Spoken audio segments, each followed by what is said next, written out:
she's gotten a little behind. I had to nudge her a little bit on Friday to get she hadn't. Yeah. Well, it's time to get started. Want to say happy Thursday afternoon. It's been a fast week for some reason. I don't know. It just seems like couldn't believe when I thought about we talked at the office today, and I said I can't believe tomorrow's Friday. However, I'm ready for it. So, but anyway, thank you. This is our last coaching session for the APSL, and we'll come back again on for session 5, and it's during week 8. But we'll announce that later on. To closer to the time that we get there when we introduce the APTEL to you, the second evidence. Let me briefly just tell you what tonight is going to look like. Dr. Lamb's going to take over in just a minute, and I'm assuming it's going to be a continuation, maybe a brief with Tasktream. He's going to show you how to set up your competency folio and other items.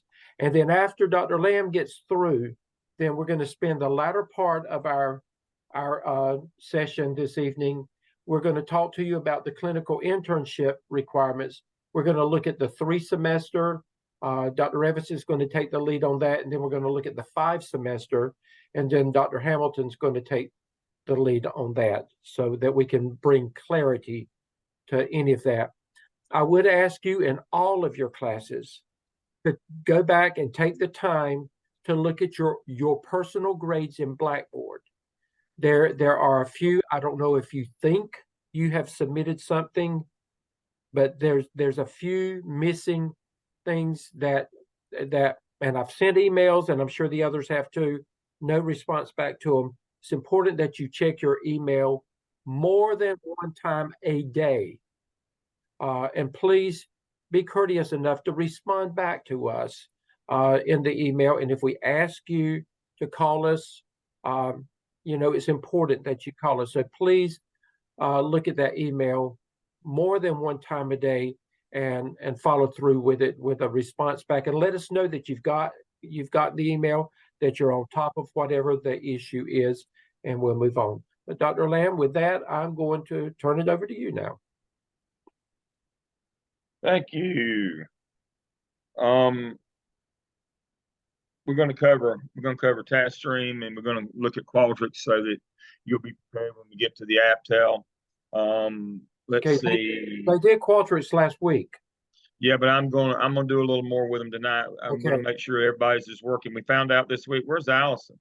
We found out this week that it wasn't working for everybody. There she is. There's Tanya. And so I'm gonna have everybody run through. Thank you, Tanya. Okay. Tanya went in and found out we were having problems, and we had to get the folks up the hill and the actual Qualtrics people involved. It took a few days to get things squared away this week, and we don't want to wait till time we need it and No. then it not work. Now, existing accounts, pro accounts, it works fine. Student accounts, we found out, and see, I can't go in as a student. It wouldn't even let me when I got Tanya's username and ID. It wouldn't even let me do that then. Only way we can find out if we got problems if you're locked out is for you students to go in. And Okay. Tanya thankfully did that for us, and so it took a couple of days to get a patch. But I want everybody. I'm gonna take everybody in again tonight. I don't want to wait till time that we need it, and then we have to wait a week to get it to work again. Well, that week's going to be here sooner than later. I know, that's right. So we're going. I'm not going to take a lot of time with it tonight, but I'm going to make sure everybody can go in and make sure their account is there.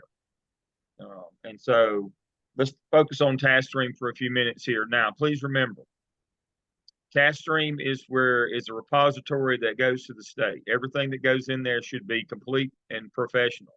We do not use Tasktream as a sandbox like we do Blackboard, where you go back and forth with your instructor or your coach and you revise, and none of that. That is not the purpose of Tasktream. Tasktream is for finished products only. The only sandbox part of it, and it's not really a sandbox, is the Competency Folio. So I'm going to take you in and show you both your DRF Folio and then how to build your Competency Folio. Once complete, it will be uploaded inside of your DRF portfolio as your total package that goes to DPI in North Carolina and Department of Education in South Carolina for them to ring the bell and give you your license. All right, so follow me in here as I go. You should have gotten an email from Watermark and to establish your account. They've all been bought. The last one, we had a problem with 5. I got the last one of those fixed earlier today. So everybody now has a new and active account. Even if you had a previous account that was inactive, we've got that done. So you sign in to Tasktream. And again, remember that Watermark is the parent company. You got to choose, here you got to choose Tasktream. It takes you here, and then we go here. I'm going to switch over to the author view, so it'll be like what you see. Now, you will only have one DRF program. That means a direct response folio. That's the big one. That's where everything will eventually be when it gets uploaded for the state to grant you your license. So I've got all these. You don't have but one. And so I'm going to choose, and I'll choose this one right here. Fall 23, the MSA 12. So all of you MSA 12 people have one that looks like this. It says DRF. It has a little statement about AI generated submissions.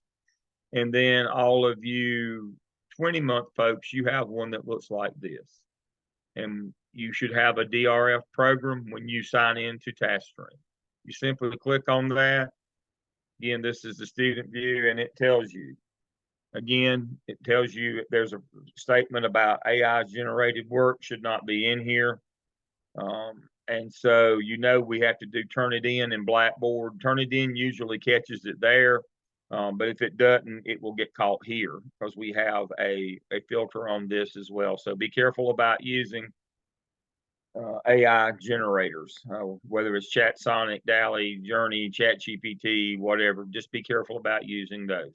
All right, so once you're in here, you're going to see this is your portfolio for the entire time that you are in your program, whether it be 3 semesters or 5. You will not get a new one each semester. You will not get a new competency folio. You will have this DRF that stays with you the whole time. As you can see, it has it by course over here, what your requirements are. This is for the 12-month people. 20-month people, your requirements are the same. It's just spaced out over 5 semesters. You will get one DRF folio. Please do not change your username and password and forget them, and then we can't get in it. You'll have to buy another account. You do not get a new account. You only get one DRF per account. If you forget it, then we have to buy another. That would be you have to buy another. They're $150. Don't lose your username and password. You will have one DRF the whole time that you are with us. When you have the first submission that you will make will be in three weeks or so. When you finish the app cell in Blackboard and your coach and or your instructor has given you permission to upload it into Tasktream for evaluation. Again, you will not get comments. I would take this comments button off right here if I could, but if I do, then you can't get comments on your folio. But we only put work. This is the work screen. You see these 3, 1, 2, 3 here. These are different screens. In order to upload your work, you have to be on the work screen. Imagine that.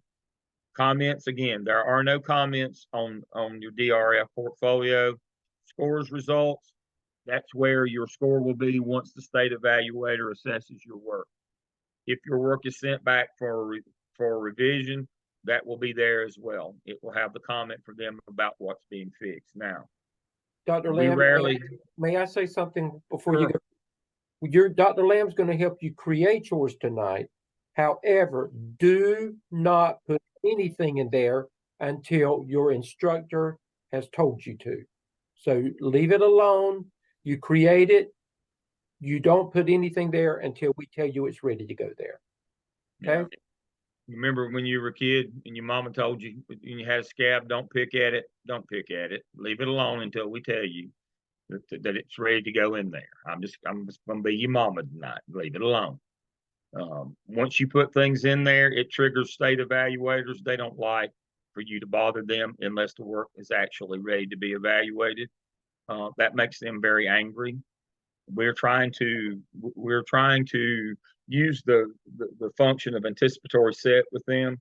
For all of you elementary reading teachers, you know what anticipatory set is, where you use pictures and visuals to get kids to anticipate what the words are. Well, one of the things that we do at Gardner Webb is we get our state evaluators to anticipate that your work is going to be great by not aggravating them with comments and uploading the wrong documents and those kinds of things, or uploading them, a couple of tasks at a time. How's this look? Well, it doesn't look like anything. It looks like it's not done. Don't poke the bear. Somebody complained that the evaluators made ugly comments to them. Well, I thought, well, if they didn't pull your nose hair out, I thought you were lucky. After the way you aggravated them, they don't have any sense of humor, by the way. So you will not upload anything until your instructor or your coach tells you to upload it. And again, you will not upload and request comments. There are no comments. They're going to evaluate your work when it goes in there. You got to know this. I can't tell you how many times I get, can you send my work back? I uploaded the wrong document, or it wasn't complete, or I get a nasty email from a state evaluator. Why are people putting partial work in here? Now I'm going to have to read this twice. I only get paid to read it once. Do not do that. So this is your DRF. You will keep it the whole time. The first thing, when you get ready to upload your app cell, you'll click on the app cell button and it will give you a number of choices up here at the top. All right, you're going to upload an attachment. It's either going to be a Word document or a PDF. That's it. It will not be some other word processing program or Pages or something, some generic. It will either be a PDF or a Word document that you will upload. You upload the attachment. You click on the attachment button, upload from the computer, add files. You find one like that one, you open it, upload and close, save and return, and it's uploaded. And it will ask you, are you ready to submit your work? And it'll say, don't forget to submit your work. And then the final thing you do is hit the button and it's submitted.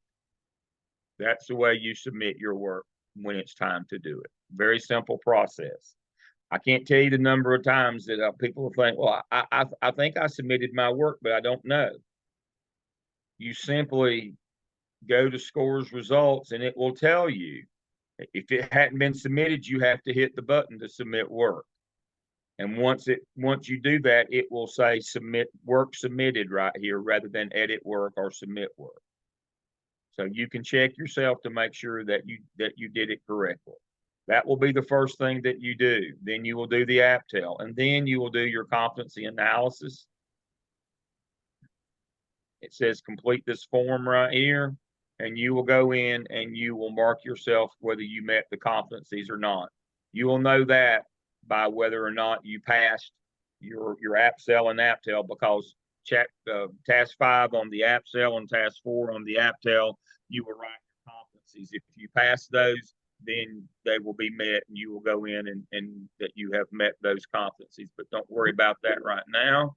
Dr. Lamb, just a reminder, we'll tell you when you can do that, when you're ready. They'll tell you. They'll tell you when you can do that. And your School of Ed dispositions, they'll tell you when you can do that. We would prefer that you not do those until after you have completed both your AppCell and AppTel. You can then assess yourself where you are. Now, I'm going to tell you, they're going to ask you where you are, and you're going to self-assess yourself, not on the teacher scale, but on the administrator scale. You can either be unsatisfactory, needs improvement, meets expectations, or exceeds. Now, here's a little word to the wise. If you choose unsatisfactory, needs improvement, or meets, that'll be fine. And you don't have to tell us why. If you click on exceeds expectations, remember this is on the administrative scale, not the teacher scale. And you have to write us a reason why down here in the box using the North Carolina Principal Executive Standards, why you believe you exceed expectations, although you're in your first semester of a training program. You might, for all I know, but you got to give us evidence of that. If you don't, we'll send it back.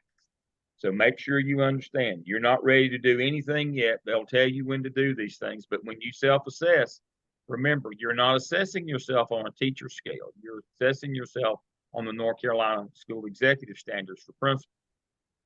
And And so, we may not, you can say, well, I exceed expectation, but the evaluator may not agree with that.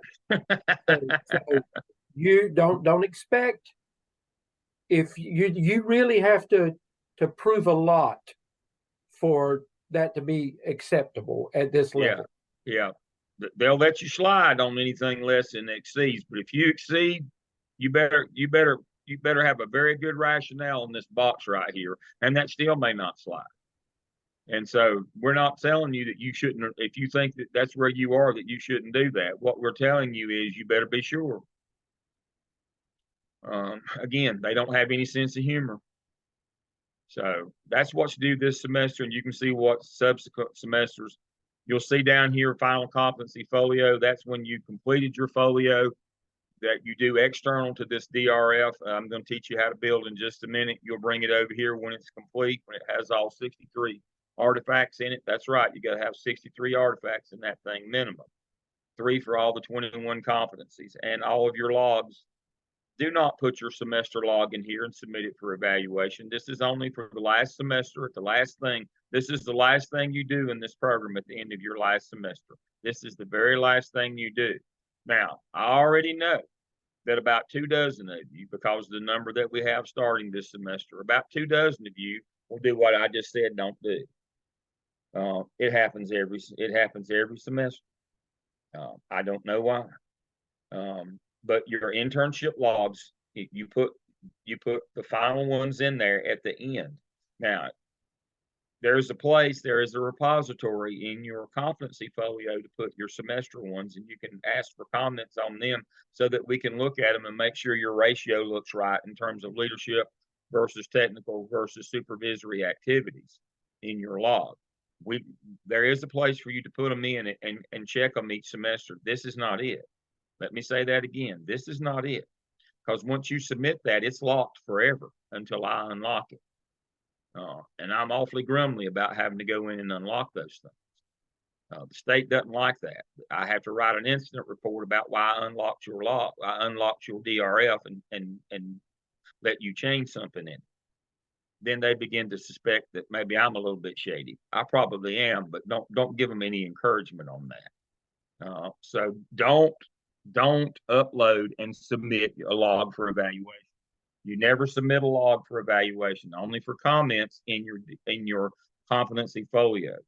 At the end of your program, the very last thing you do is upload all the logs, whether there's 3 of them or 5 of them, according to which program you're in. Then you submit them all as a group for evaluation. They will not look at them by semester. They have to look at them in total for the number of hours and the percentage of activity. All right, so that's your DRF portfolio. Let me share my screen and go back. Now, I get questions all the time. I get emails. My competency folio, when I click on competency folio down here, I don't get it. It just gives me something. I don't know what's going on. You cannot access your competency folio from inside of your DRF portfolio. You have to start afresh from a fresh screen to go into and build your competency folio and access it. So this word Tasktream right here at the top left, that's actually the menu button. You click on it and it will take you back out to your starting point here from when you logged in. Once you're back here, in order to build tonight and then later access your competency folio, you do not go into your DRF. I can't say that enough times. You do not go into your DRF. You come up here to the menu and you go to folios and web pages. You're going to build this external to your DRF, build it, and then upload it once it's built. You will upload it once it's complete into your DRF. You build it externally.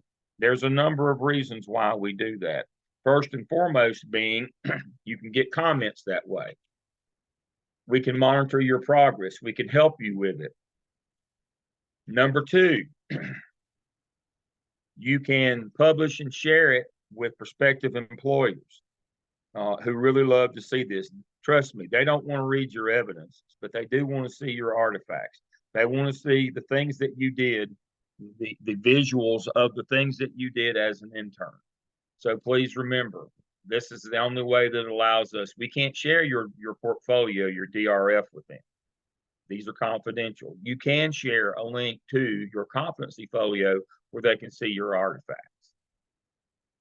So that's the second reason. The third reason is we've embedded the digital teaching and learning competencies in there, and you can take that link and along with your other credits, you can send them to DPI or Department of Education in South Carolina and get your renewal credit for your license that way. You know you have to have digital teaching and learning competencies each renewal cycle. This is them.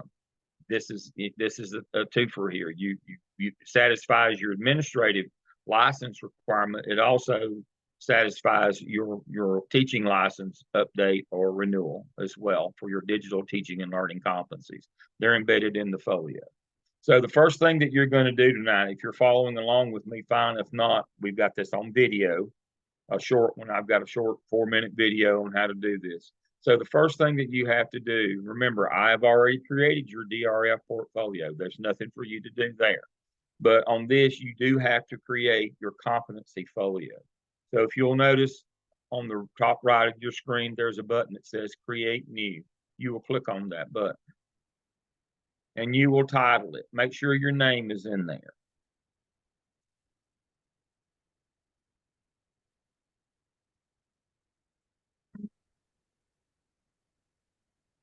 It's always good to put the semester that you started in as well. And then you simply hit the button that says Create New. All right, this is the most important piece of this process tonight. You are to select custom templates designed by your learning community. I've already built the template for this. All you have to do is put a radio dot in that circle, and it will give you a drop-down menu. You are to select competencies for 21st century leaders. That is the one. That is the template. You see, I have other templates in here as well.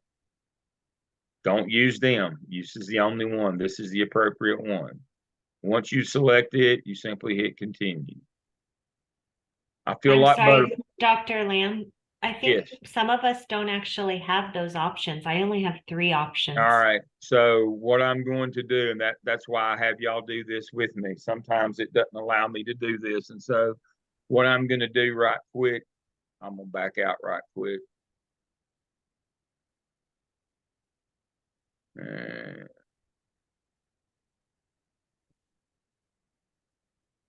I was prepared for this.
You will be able to now. It always knocks it out the first time. If everybody's not enrolled, as soon as somebody else enrolls, it knocks me out. So I had the last one that went in at 6:30 tonight. So I knew that would probably knock me out.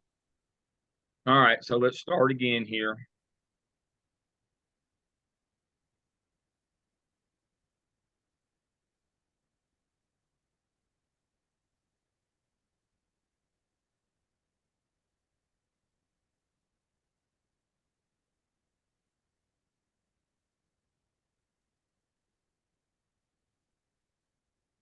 If we try to reset or if we try to refresh, it gives us that error message, like, do you really You'll want to just have start to go over? all the way out and come back in. Okay, just want to make sure. Yeah, Tasktream is very wonky. That reminds me, thank you, Tanya. That reminds me, whenever you're working in Tasktream, you open it up, and you work. And if you're going to step away from your computer, I mean, even for 30 seconds, you come up here to the top and you log out. If it freezes you out, it's going to be a minimum of 6 hours before I can get you back in, and it might be 6 days. Do not let Tasktream freeze you out. Remember, this is an external. This is a repository that goes to the state, and so it's very wonky in terms of it always is worried that somebody is doing something they shouldn't be doing. So sign out, come back in, come to folios and web pages.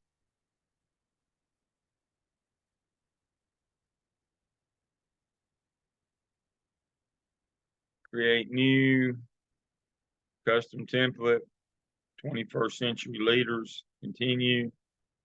I'm going to do a butterfly tonight. My title goes here, apply. All right. Preview. That's what it's going to look like. There it is. All right. All right. So let me find that one.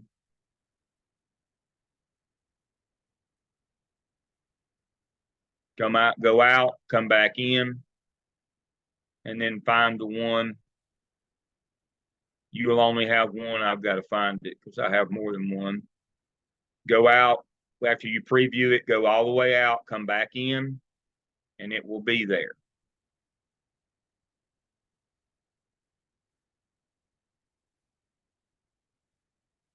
There we go. There it is. And this is what it's going to look like inside. All of your 21 competencies are already loaded over here, and your internship log. Again, this is where you put your semester log and request comments on. All right, so here they are. So for communication, for that competency, it tells you, it gives you the directions right here. You got to have three artifacts, one from the app cell, so that's why it's important to know. One from the SOP, you haven't done that, and one open-ended from your clinical experience. One of them has to be digital competency, and it tells you what it is. We'll show you how to upload these when we get in the second part, when we get to where you need to start on your competency folio. The main thing tonight is where you can get here.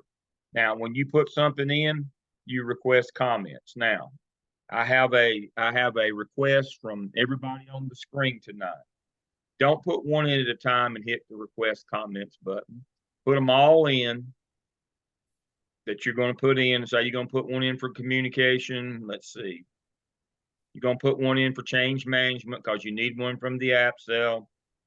You're going to put one in from, one from the app cell, one from the app tail when you get toward the end of the semester. And when you put them all in, you hit request comments, and then you click on the ones you put in. I just said I put 3 in, continue, and then you pick the person who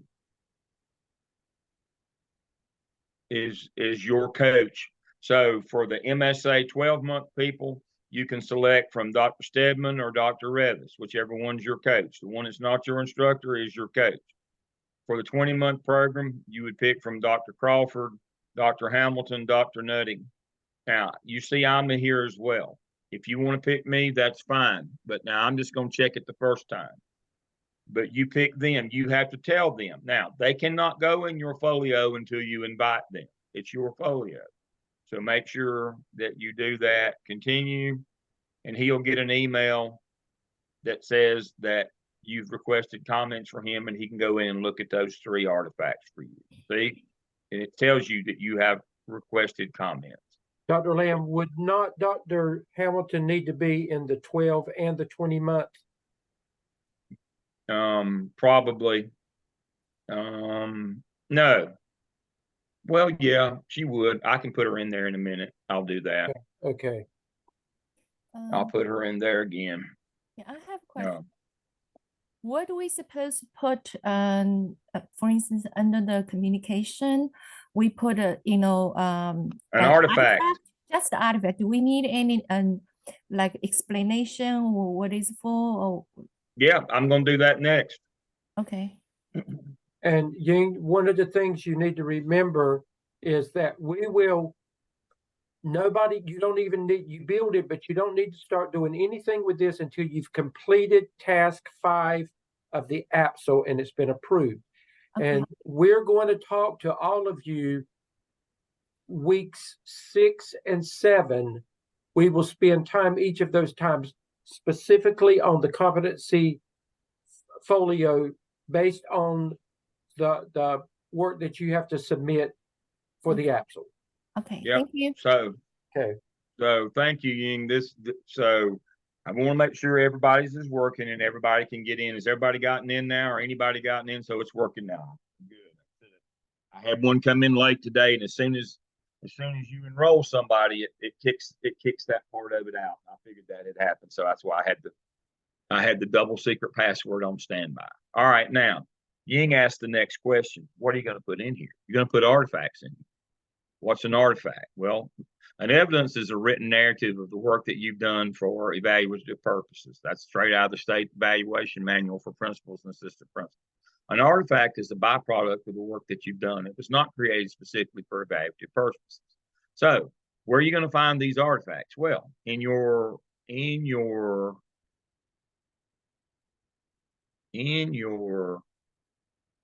class shell, what you're going to find under MSA handbooks and competency folio resources, you are going to find how to set up your competency folio, short video, and then you're going to find here are competency folio artifacts, which are proofs that you did the work you said from the 6 evidences. So like when we said you got to put one in from the app cell, what we've done is we've mapped them for you. And it says right here, these are the artifacts that you will have generate by the time that, as Dr. Stedman said, by the time you complete task 5 of the app cell, you will have generated these artifacts. An email permission from your principal, that would be a screenshot, a PNG. Use text and images to upload that. PLC agenda. It might be a document, a Word document. It might be a picture on your phone, but that's an artifact. Minutes of your first PLC minute, that's an artifact. Now, the quickest way to grab artifacts is with your phone. Either that or grabbing shots off the screen. We like pictures. We like visuals. This is not, you're not putting in narratives that said, I did this. You're doing that for competency analysis. You do that in task 5. And, you know, this is an artifact folio of things, not narratives. Pictures of your PLC meeting. Grab one on your phone. Total data set of validated scores. When you did your data dive, we taught you how to do that. You looked at your test scores, then a picture of those test scores or a document with your test scores on. The research study abstracts, when you did your research, pictures of video of your action plan presentation to your school administration. All those are artifacts from the app cell. There's the ones from the app cell right there behind it. We've got them for all of them. This is almost like we do this for a living. Here's where your artifacts are.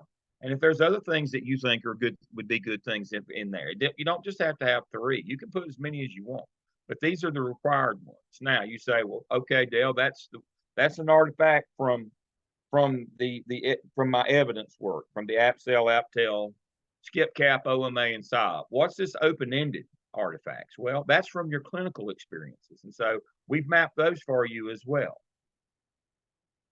We have mapped those for you as well. So back in that same folder, you see one right here that says open-ended competency artifacts, which are proof of the competency that you are trying to show us in that. So it's going to open up. So right here, if you address a large or small group of adults, that would be a dialogue, inquiry, or communication artifact, open-ended. You say, well, what's the artifact part of it? Take a picture of the group, or take a picture of you have somebody take a picture of you leading the group, or take a picture of the agenda. But as you can see, we've mapped every one of these activities that you're required to do during your clinical. We've mapped what open-ended artifact that would be for you. And Dr. You just Lamb, got to figure out a if- way how to grab it. with that open-ended, if you are a part of speaking to an audience, you could be on the agenda for even a PTA meeting or whatever. Ask that your name is on the program or on that agenda. That is good proof. That is an artifact. So the reason why I've got artifact / proof there is we want proof. We want something. You just can't tell us I had a part on the PTA program. We want proof. We want to see your name on the agenda. We want to see a picture of you at the meeting. We want something, a thing. An artifact is a thing. We want a thing that shows us that you were there. So that's what's going to go in your competency folio, are artifacts. We've got a separate folio for your evidences, your written narratives. We need one now that proves you did what you said you do. State requires this, accreditor requires this, which is Kate. Our overall accreditor, Sachs, everybody requires this. Prospective employers want to see it. They want to know that you actually did something during your clinical internship, that you didn't just stand around the water fountain, fill up the drink machine and get coffee. They want to know that you did some stuff. I had a reference call today. What they wanted to know is what the student did during his clinical. I said, we have a folio. Oh, can you send me that link? I'd love to see what he did. We had an interview. We're very interested in him. We want to offer him the job, but we want to know what he did during his clinical. And also it helps them to know the things that you've done, so where to start you. Now, I'm going to tell you this, and you're going to hear this from me 1,000 times during your program. You better get used to it. You're only new till lunchtime of the first day. After that, you're either part of the problem or part of the solution. They want to know that you can hit the ground running in an administrative. They're going to pay you a full salary. They expect full work. They want to know you've done some stuff, that you know something, that you're not, that some village is not missing their idiot, and they hired them, unfortunately. That's what they want to know. And that's what this competency folio shows them, that you know stuff, you've done stuff. You don't just sit in class online, and, some crazy old man, bald-headed man with a Santa Claus beard yelling at you, that you actually learned something, and that you can do stuff, and that they can trust you when they hire you, to know what to do and how to do it. The whole point of this program is A, to get you a license, and B, get you a job. We're not doing this for the good of the group. This is not one of those things where, well, it'd be good to know that stuff. No, we expect you to get a job, and we expect you to be great. Not good. We expect you to be great. There's a reason why, again, I can't say this enough. It's not because of me. It's because of you and these people sitting on the screen that teach you. We're the #1 program in North and South Carolina for a reason. And size is only one indicator. Yeah, we've got more than everybody else, but that's neither. But our performance data, what you're able to do, we're evaluated on how well that you do in your job. In South Carolina Department of Education and North Carolina Department of Public Instruction sends us our data. They evaluate you using the North Carolina and South Carolina principal and assistant principal evaluation method. You're measured on 5 standards. You're rated, and then your data comes back to us. Your data comes back to us. We expect you to know something when you get out there. This is the proof that we have that you actually know something. You've done some things. I won't take a minute here to show you, but I can show you what that performance data looks like, and I can show you why we're #1 is because we blow the dump off the place, the roof off the dump in terms of your scores once you're in the job. That's our expectation, is that not that you will be good, but that you'll be great. You're paying a lot of money for this, and we expect that that you're going to get it along the way. That's what your competency folio is all about, is showing that you've done some things during this period of time and not just read a chapter and wrote a paper. All right, I see I have a hand raised. Question? I just have a really quick question. Going back, when you go into Tasktream and you're doing your folio, do you hit apply when you're done viewing it? Yes, Okay. I missed that. I'm sorry. yeah. Thank you. Hit apply, and then it will give you a preview, and then hit the preview button, and then come out and go back in, and it will be there. Make sure you go out and come back in, and it will be there waiting on you. Now, Thank you. you're only going to make one. Don't make the mistake of thinking, well, I can make me 2 or 3 or 4 or 5. You can only make one. Just make one. It's got to be, when you bring it over, it'll only let you bring one over and upload in your DRF when you're done with it at the end of your program.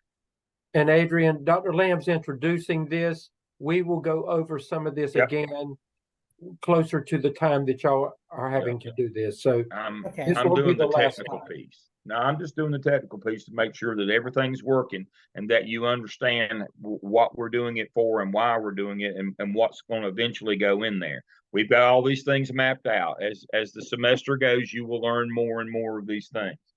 But we just have to make sure the technology is working.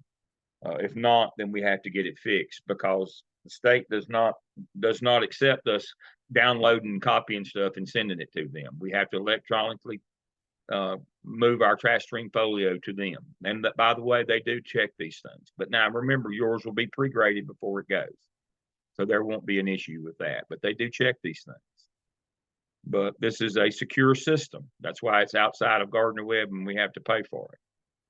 So that it can't be falsified. I'm guessing somebody could, but I don't know why. But that these can't be falsified. This is what triggers your license to follow you. All right, so that is Tasktream. Again, there'll be more to come. Everybody should have an account now. Everybody should be able to get into their DRF.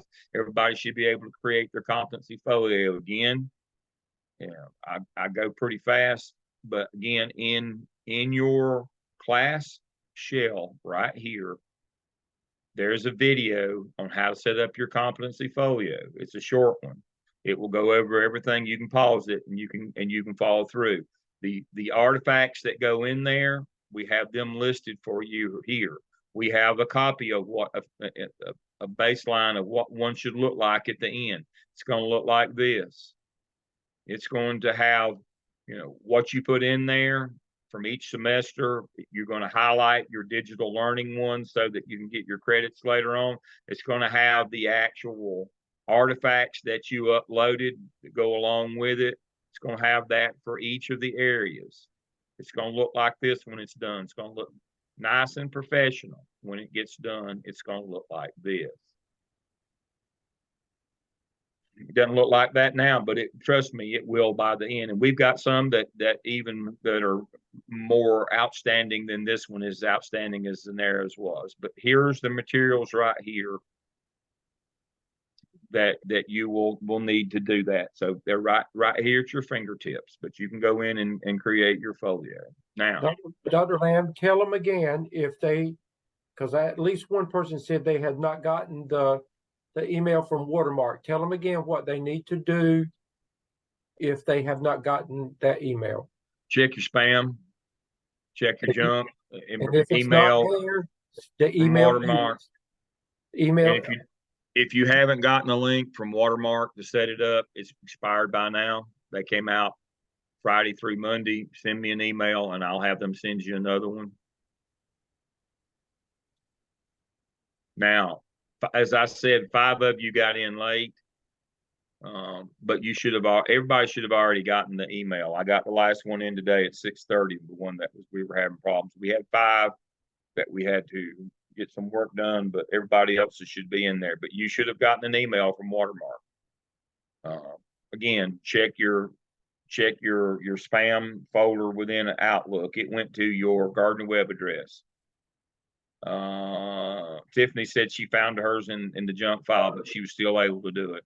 Hopefully you can. Hopefully it's not expired, but they do expire after a while. But check your junk email, check your spam.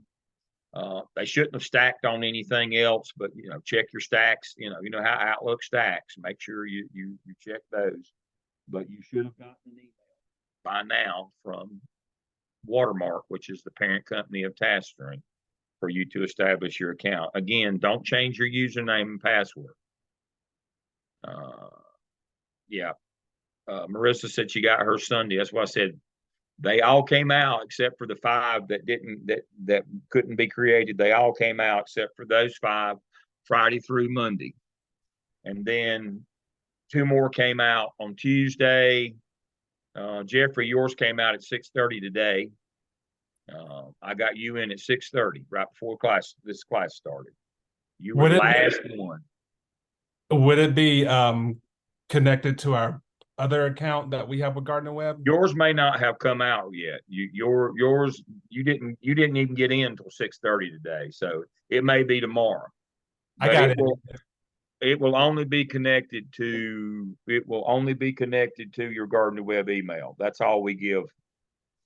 We don't use personal email, so it should come to that one. But yours probably won't come till tomorrow since I didn't get you in till 6:30 today. As I said, I had 5. I got in. It was the same account that I had with my CNI. Mm-hmm.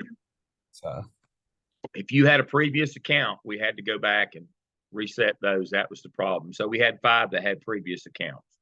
Everybody that got a new account, that sailed right through. It was the 5 folks who had previous accounts. That's a different deal. You have to buy a different kind of account for them so that you can access this one. Somebody said, no, DeVille, you weren't. Let me see. I don't have an account either. Shane, you were one of the 5. So let me share my screen, and I'll tell you who the 5 were. Let's see.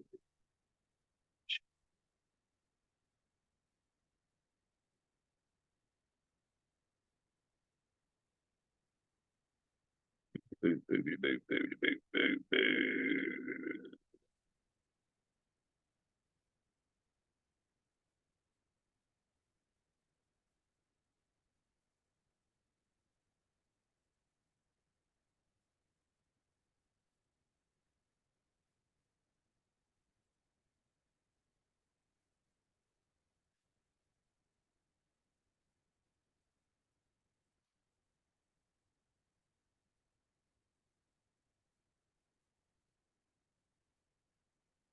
Right here are the 5. Marion, Jeffrey, Megan, Malika, and Miss Briscoe. As I said, you were 5 people who had previous accounts, and you may not have gotten your email for them yet. So if you don't have it tomorrow, send me an email. Let me know. All right. Okay, Dr. Lam. So I don't have one, but when I checked my spam, well, not my spam, when I searched my email, I do realize that an account was initially sent to me that was last year when I was supposed to have started the program, but did not start. Uh-oh. But I don't have anything for the current year. Yeah. Send me an email, and I'll have them send you another one. That's another thing. If they sent you one and you didn't do it, then you probably didn't get another one because it showed that they'd already sent you one. So let me know that, and I'll have them send you one. So if you have not gotten an email from Watermark, if you search everywhere high and low, and you don't have an email from that came out sometime between Friday and today, let me know, and I will have her resend you those. Link, or either Julie or Mitch will do that. We'll send you one.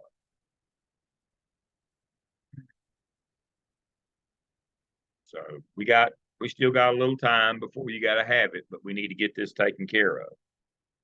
So let me work on that. I'll be on campus tomorrow. Let me work on that, getting your email sent. So I need to know that. All right, Qualtrics. As Tanya found out, we've had a little problem. So everybody needs to, let me share my screen. Keep an eye on the time here. Make sure you go to Web Connect, and when you get on your home screen, go to Qualtrics, first time user, and make sure that you can get into Qualtrics. And if it won't let you in through first time, do Qualtrics sign in. If you can't get in either one of them, send me an email. Make sure that you can get into Qualtrics. When you click that it will let you in. You should see a screen. It'll make you sign in a second time.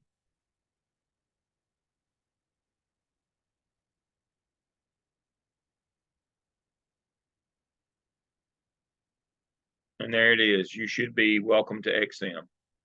I don't know what that means, but that's what Qualtrics goes by. So make sure that you are able to get into Qualtrics.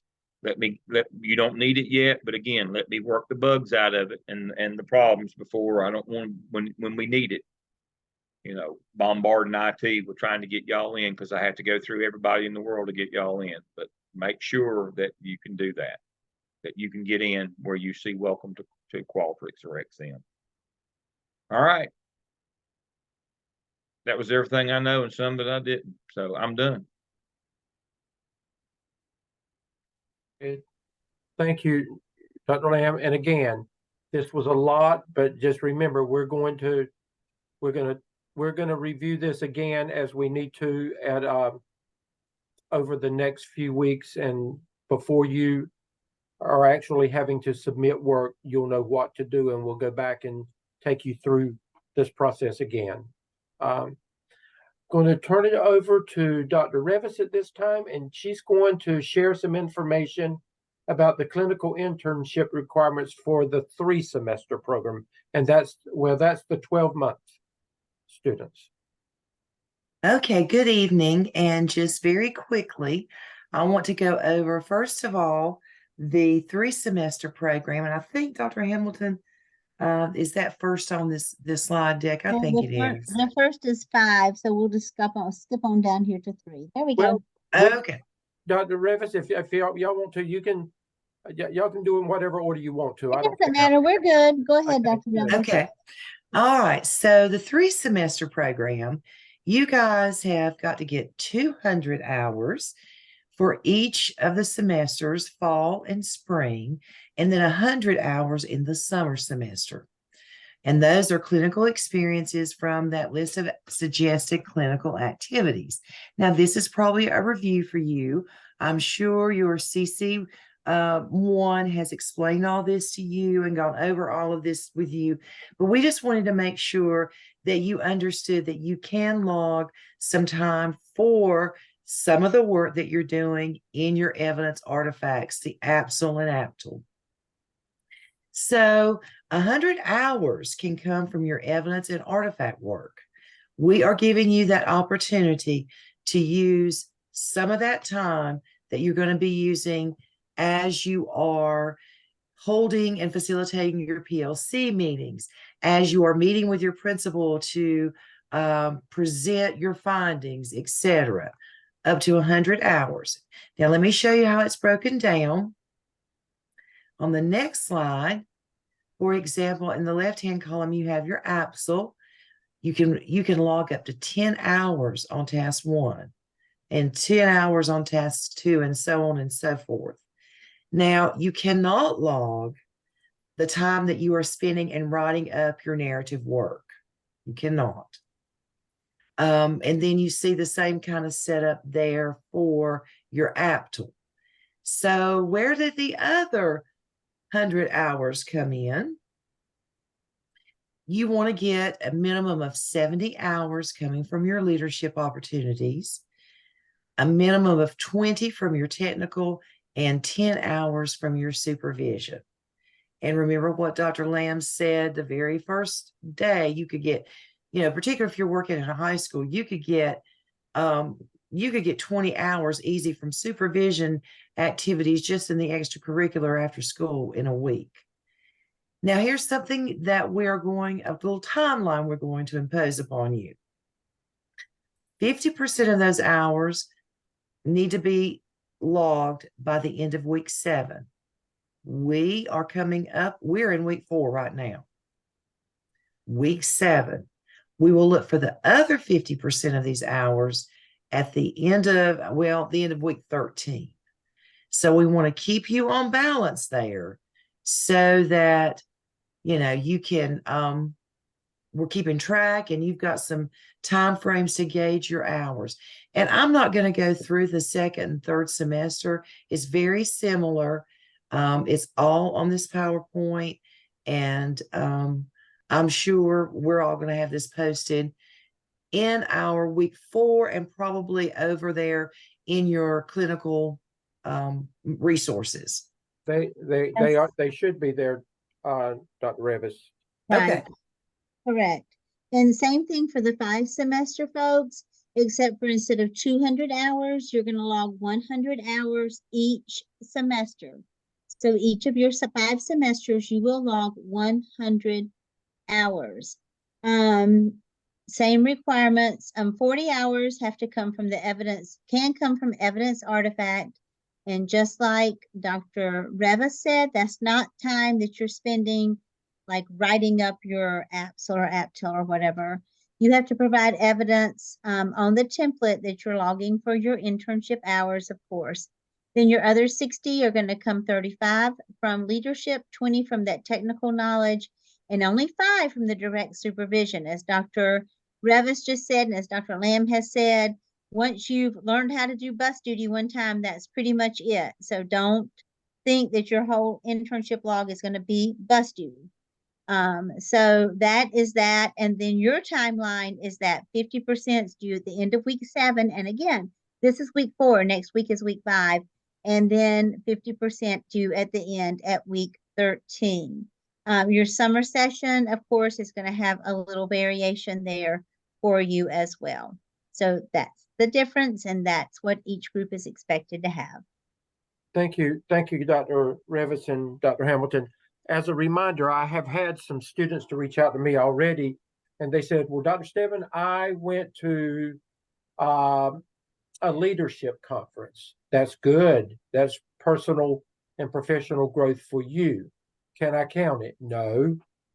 What you can count is if you go to a leadership conference and you come back or when I say a leadership conference, or it can be a curriculum related conference. If you come back and you impose the train the trainer model and you come back and you provide leadership in teaching others at your school, then the time that you put into that can serve as a part of your internship, but you must show leadership. Not just going to the conference, coming back and doing something with why you went to the conference and what you learned, and by presenting to your staff. Okay. Thank you. And we'll go over this again in class, but we wanted to just give you an overview of all of this. Dr. Lamb, do you need to say something before we close out tonight about Qualtrics? Just make sure that you have gone in to check to make sure that, again, it's in the same menu in Web Connect, in the same menu where you find your email and Blackboard, you will see Qualtrics first time user and Qualtrics sign in. Let me pull that up and let me direct them to it again so that they'll. Okay. No, this is not it. I think it's on the home page. It's on the Yes, home. you got to go to Web Connect, the home page. Yeah.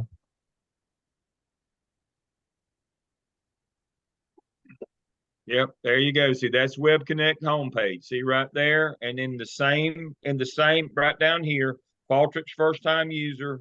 You're supposed to go in and register an account there, and after that, you'll use the Qualtrics sign in.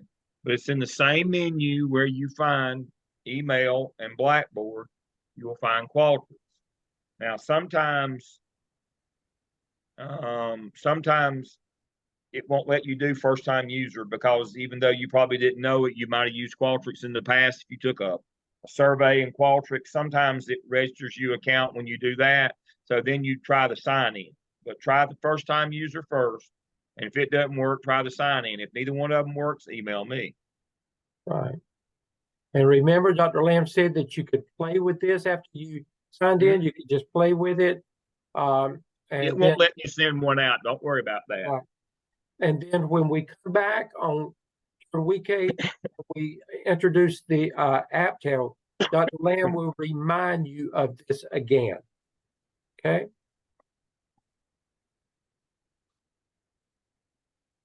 Dr. Crawford, you have any closing remarks about anything? Nope, I think it's been pretty well covered. Okay, good. Dr. Nutting, are you with us? No, she's not with us tonight. I've got her on another assignment. Okay, that's good. Okay, I just wanted to give anything in closing, Dr. Revis, Dr. Hamilton? We're good. Thank goodness it's gonna be Friday tomorrow, right? That's right. Dr. Lamb, go ahead and do the closing benediction and then we'll close out. I'll give the Little Rascals high sign as we go out tonight. Everybody have a good weekend. We'll Okay. see y'all, I guess, next Tuesday. Okay. Have a good evening. Thank you. Bye, everybody. Bye.